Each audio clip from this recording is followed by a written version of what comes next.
Now, just hours after the bombs started dropping in Iran, protesters here in Toledo took to the streets calling for an end to the war. Dominique O'Neill joins us now in studio after covering that protest earlier today. Dominique, what was the mood like? Well, Michael, the dozens of people that gathered near the intersection of Central and Secor today were frustrated over the bombings, calling it an illegal use of the military.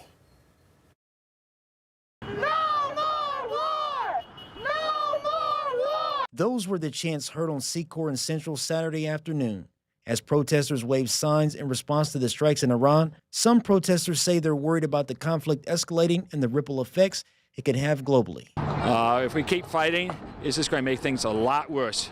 We have to break this cycle. And with the military once again being used by the president without approval from Congress, these protesters worry about what this moment could mean both internationally and here at home.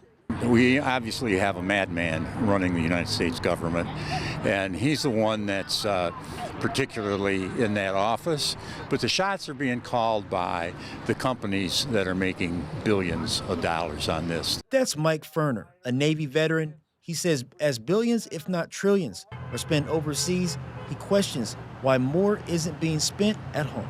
My concern is that the city of Toledo, like all the other cities in this country, are going to continue to not have the resources they need to take care of the infrastructure and take care of people's health, because we're spending all that money on the war machine. The other half is going to do from that square. Joshua Hagans, who's a Toledo resident, called the situation complicated, but says he believes the U.S. should stop involvement in Iran and disengage.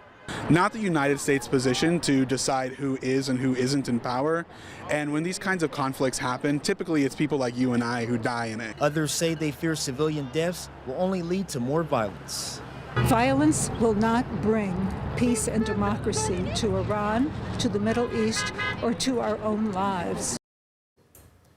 Protesters say they plan to continue organizing and are calling on Congress to take action. Reporting in studio, Dominique O'Neill, WTOL 11.